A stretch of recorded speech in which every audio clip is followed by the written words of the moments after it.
What's up top 10 fam, hope you're having an awesome day. I'm your host Eamon Hassan and welcome back to another video. Honestly, unless you're going camping or bird watching or hiking, I don't know why you'd go into a forest. Like if you're not doing any of the above, what are you doing? What are you looking for in there? The answers to life's questions? Well, you're definitely not going to find that in there, mate. But what you may come across, and sadly other people have come across too, are scary creatures.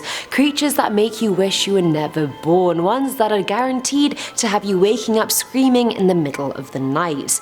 These are the top 10 scary creatures seen in forests. Starting us off with number 10 is the skunk ape. Late at night, a driver stopped to pee in an undeveloped area. His sister in the car claimed someone's coming as he heard branches snapping in the woods next to them. He looked up to see a dark-colored 7 to 8 foot animal running towards him. As he got into the car and sped away, they saw the giant beast watching them leave. That was the first ever account of someone seeing the skunk ape back in 1989. Known to be Florida's own version of the Sasquatch, and countless people have sent in descriptions and reports of seeing the beast, and they all match up. The thing is bipedal but walks with a bit of a hunch, and as you might have guessed, it's very much a carnivore. The worst bit about this one is that a photo was sent in to the Sarasota sheriff in 2000 of the beast, and it looks like something out of your worst nightmares. Apparently the anonymous person was leaving treats out for it to make it come back. Like, mate, it's a skunk ape, not a cute little fox or something to leave treats out for. Cut that out. Stop leaving treats.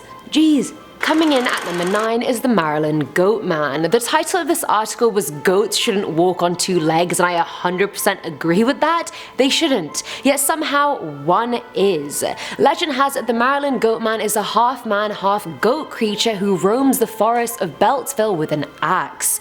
And there's two versions of his origin story. The first is that a man who kept goats went completely mad after a bunch of teenagers killed his flock. The incident made him bloodthirsty for revenge. But why would a bunch of teenagers kill goats? Like, what would they even get out of that? Is that what the teens are doing these days? Shocking. Shocking. Now the second story is that a scientist was conducting experiments on a goat with human DNA and things went horribly wrong, thus turning the goat into a half man, half goat beast. The legend gained a lot of publicity in the 50s, 60s and 70s when a huge German shepherd was found cleanly decapitated in the forest. People have reported seeing him for decades now, and I honestly believe them. But also, if it was created way back when, shouldn't it be dead by now? Like, what's the lifespan of a goat, you guys? Surely it's time has come, surely. At number 8 we have the demon of Dartmoor. Now legend has it, and it's not even legend, eyewitness reports say that the demon is a massive 4-legged hairy beast with glowing eyes. It's said to have a thick shaggy coat, round ears, and the limbs of King Kong. Exaggeration there, a little bit, but they are strong enough to tear straight through human flesh, so how much was I really exaggerating? Really? Over the years, people have thought it was a large wild cat or dog, some think it's a bear or Wolverine. I didn't even know Wolverine was real.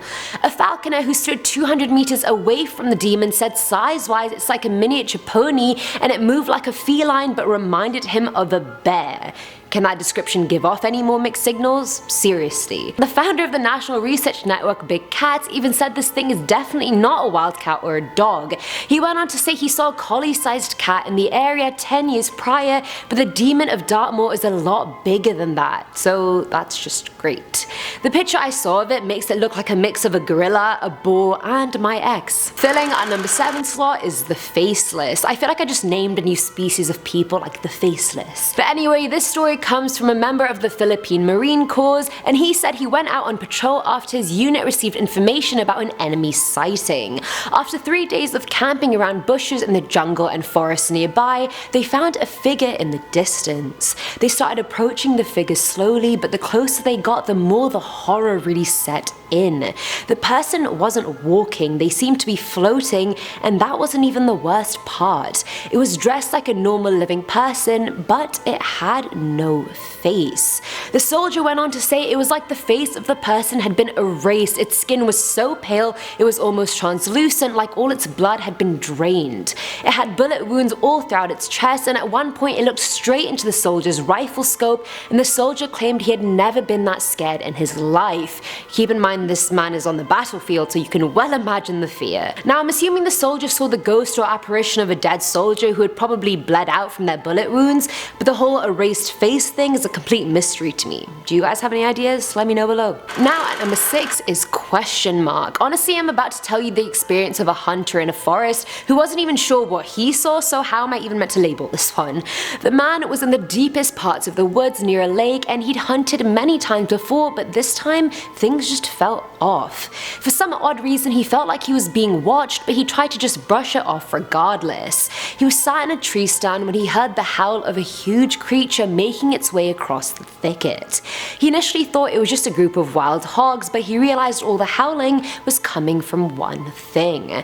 The creature was moving slowly, it was remaining out of sight, and it was moving through the lake. Mind you, the lake was about waist high on the hunter, so you can imagine just how large this creature was. It was advancing slowly and silently through the water and then dashed into the thicket. The hunter didn't actually manage to see the creature, but when he came back a few days later to get his bag, he found deep claw marks on the tree he'd been using, and his bag was gone.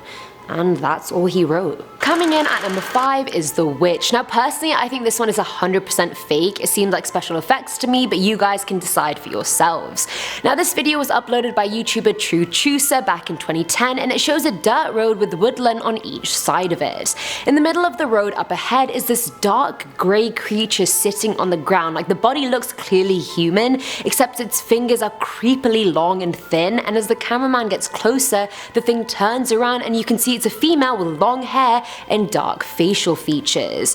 And then the video just conveniently ends. First of all, if that was real and you saw that sliding across the road, why would you get that close to it? Surely the natural thing to do would be just to stay in your car and maybe run it over. I don't know. Apparently the witch is from the game Left 4 Dead, and I'm pretty sure it is. Good try, True Chooser, but not good enough. At number 4 is the Michigan Dogman. Why are there so many hybrid human-animal creatures lurking around? I mean, I'm not mad at it, but is it a cause for concern? Maybe. The first ever sighting of the Michigan Dogman was in 1887 when 2 lumberjacks claimed to have seen a massive creature that had the body of a man and the head of a dog. Countless sightings of the beast have been reported for years, and the creature is usually blamed for the death of pets and horses. A photo was submitted by a boy who was just sitting in the back of his parents' minivan, and it's blurry, but you can definitely make out it's an animal of some kind, and it looks massive. If anything, I feel like the head looks like a massive tiger's head rather than a dog's. I don't know which dog looks like that honestly, but it does look bipedal for sure. A sighting in 1977 happened where 2 brothers were biking near Manistee National Forest, and one got left behind, and as he turned around, he saw a face covered in black fur watching him from behind a tree. But the face was a good 7 feet off the ground, and as soon as they made eye contact, the creature ran away. The brother followed him and noticed dark red bands of colored fur on both of his ankles, and I love how this thing could probably take him in a 1v1, but it just ran away scared. I sensed the dogness in him. Maybe he just wanted a friend. Filling our number 3 slot is the Donkey Lady. I've read about a lot of legends. Now I've read a lot of legends in my time here at Top 10, but I've never actually encountered this one, originating in San Antonio, Texas. In the 50s, a woman was really badly burnt in a house fire, and I'm talking 3rd-degree burns everywhere. Her face was disfigured and her toes and fingers burnt off completely, making her feet and hands look like hooves.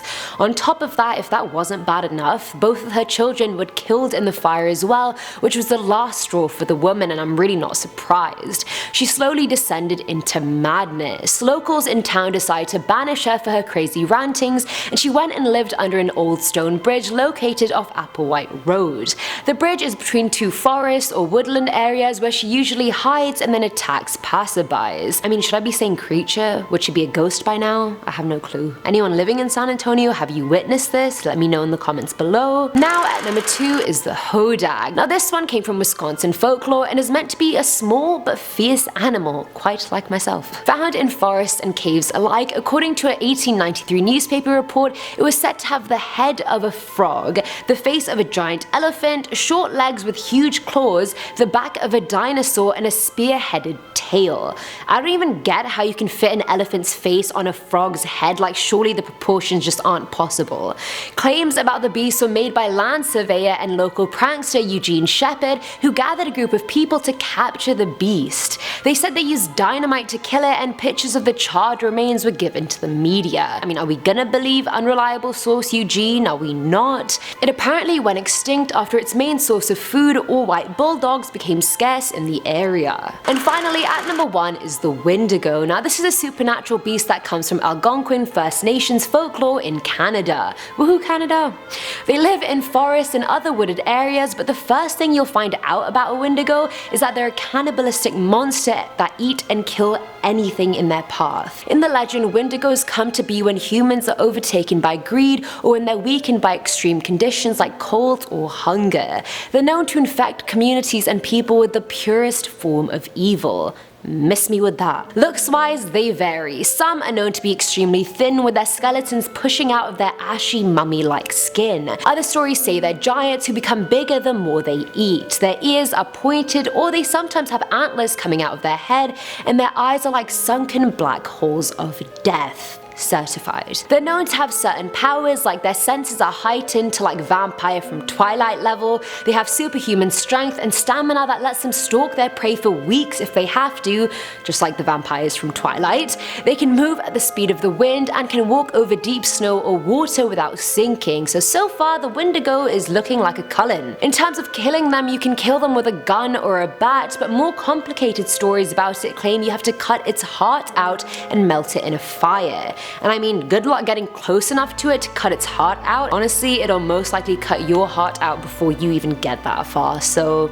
I mean, pick your battles. And now that's it for today's video, guys. I'm not a woods person myself. Is that even a thing, a woods person? Like, I'd say I'm an outdoorsy person. I like sports, I like hiking and all that, but venturing into the woods, I can resist. Like, really, I'm fine. Let me know what you guys thought in the comments below, and as always, I've been your host, Eamon Hassan, and I'll see you in the next one. Bye!